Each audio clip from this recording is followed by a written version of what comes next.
সমাধান তো আসলে সরকার এটাকে কতটুকু প্রায়োরিটি দিচ্ছে। তবে একটি সুখবর দিতে পারি, গত 5ই জুলাই মাননীয় প্রধানমন্ত্রী আমাদের যারা আমার আগের যে পজিশন ছিল ভোক্তা অধিকারের অফিসারদেরকে ডেকেছিল এবং উনি এটাকে স্ট্রেনথেন করার জন্য একটা চিন্তা ভাবনা করছে এবং একটা কমিটি করে দিয়েছে, হাইপাওয়ার্ড কমিটি। তাদের রিপোর্টের পরে যেটা ভাবা হচ্ছে যে এখানে স্ট্রেনথেন করবে। আসলে বাজার মনিটরিং কোনো সমাধান নয়। বাজার মনিটরিং এটা মানে আমি বলবো যে প্রতিটা জায়গায় আপনার এই বাজার মনিটরিং করে আসলে দ্রব্যমূল্য নিয়ন্ত্রণ করা যাবে না, এটা বাস্তবতা। বাট মনিটরিং দরকার। মনিটরিং এই জন্য দরকার কারণ হেলাল ভাইরা যখন লাগামহীন হয়ে যায় তখন একটা প্রতিষ্ঠান বা সরকারের একটা জায়গা থাকে যে না এটাকে আপনার কেউ দেখভাল করছে। আর একটা বিষয় যে জায়গাটা আছে, যে আলোচনাগুলো হলো, এখানে দেখেন আমরা অনেক আলোচনা করছি, একটি নূতন সরকার, নির্বাচিত সরকার, তাদের কাছে আমাদের প্রত্যাশা অনেক।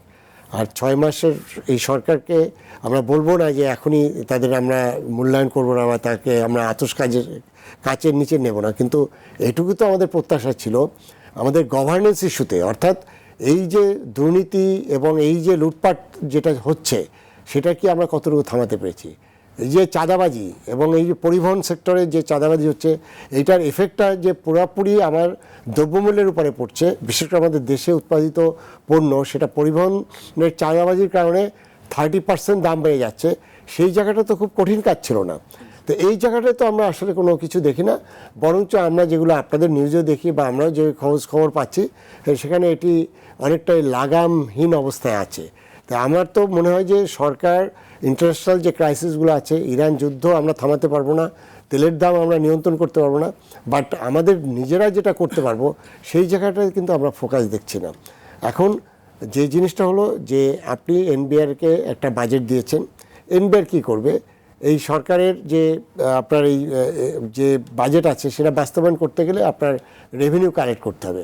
এখন সেই রেভিনিউ কালেক্টের জায়গাগুলো কি, আমাদের তিনটা যদি বড় জায়গাটা থাকে, যেমন কাস্টম ডিউটি, আর একটা হলো আপনার ডাইরেক্ট যেটা আছে ট্যাক্স যেটা আছে, আর ইনকাম ট্যাক্সে যেটা ভিএটি এবং ইনকাম ট্যাক্স। এখন দেখেন আমাদের ইনকাম ট্যাক্সের যে আওতাটা সেটা আমি কতটা স্বচ্ছতা আনতে পেরেছি, এবং এখানে যে জিনিসটা বলা হচ্ছিল যে অটোমেশন, সেই অটোমেশনগুলো কেন হচ্ছে না? আমরা তো এই সরকারের কাছে প্রত্যাশা করছি যে অন্তত এই জায়গাগুলোতে অ্যাকাউন্টেবল এবং ট্রান্সপারেন্ট হওয়া উচিত। তো সেই জায়গাগুলোতে আপনার আমরা কোনো কার্যক্রম দেখছি না। আরেকটা হলো ইনস্টিটিউশনাল ডেভেলপমেন্ট।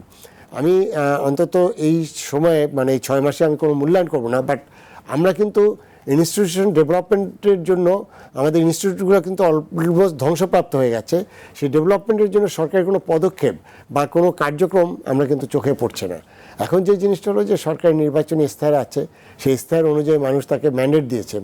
এর অর্থ হলো যে এই সরকার সেটি বাস্তবায়ন করবে। সেই বাস্তবায়নের জায়গায় আমার প্রায়োরিটি কি, সেই প্রায়োরিটিটা তো আমরা আসলে কি কতটুকু ফিক্স করতে পেরেছি, বা এখানে যেটা বললেন যে দেশে কি অর্থনীতিবিদরা নেই, সাদাত ভাইয়ের মতো অনেক অর্থনীতিবিদরা আছে, তাদের কথাটা কতটুকু আসলে সরকারের কানে পৌঁছাচ্ছে। এবং আমরা কনজিউমারদের পক্ষ থেকে আমরা যে কথাগুলো বলছি, বিশেষ করে জ্বালানি সেক্টরে যখন আমাদের বারকে যখন ডায়লগগুলো হলো, বিশেষ করে বিদ্যুতের দাম বাড়ানোর সময়, সেখানে আমরা যে স্পষ্ট দেখিয়ে দিলাম, অর্থাৎ আমরা যে ট্যাক্স পেয়াররা বা কনজিউমাররা সেখানে যে স্বচ্ছতা, যে ক্যালকুলেশন, ডায়ালগের যে আলোচনা হলো 2 দিনের, সেটা রিফ্লেকশন তো সরকার কোনোভাবেই এটি আমরা দেখলাম না।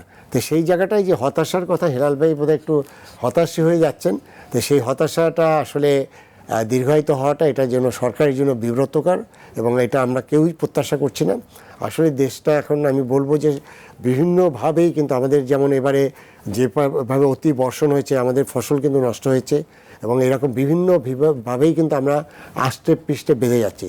তো এই জায়গাটা থেকে আসলে বেরিয়ে আসার জন্য যে জায়গাগুলোতে দরকার, সেটার জন্য আমি প্রথম যে জিনিসটা বলবো যে আমাদের জ্বালানি সেক্টরের যেটা ডেভেলপমেন্ট দরকার, এবং আমাদের এই যে গভর্নেন্সের জায়গাটা যেটা সরকার নিজে করতে পারে, সেই জায়গাটা আমরা দেখতে চাই যে সরকার এটাকে আমরা অনেকটাই কমিয়ে আনতে পেরেছে। এবং এই যে চাঁদাবাজি বা এই জায়গাগুলোতে যেটা আছে, এবং এই যে আপনার যে স্টুডিওর পাশে যে কারণ বাজার, সেটা সেই সময় শুনেছি যে প্রতি রাতে কত কোটি টাকা উঠতো, এবং সেখান থেকে আমি যেটুকু মেসেজ পেয়েছি সেখান থেকে কিন্তু আমরা কোনো উত্তরণ হইনি। তাহলে আমরা কি উত্তরণ করলাম, সেই জায়গাটা কিন্তু এখন মানুষ প্রশ্ন করছে।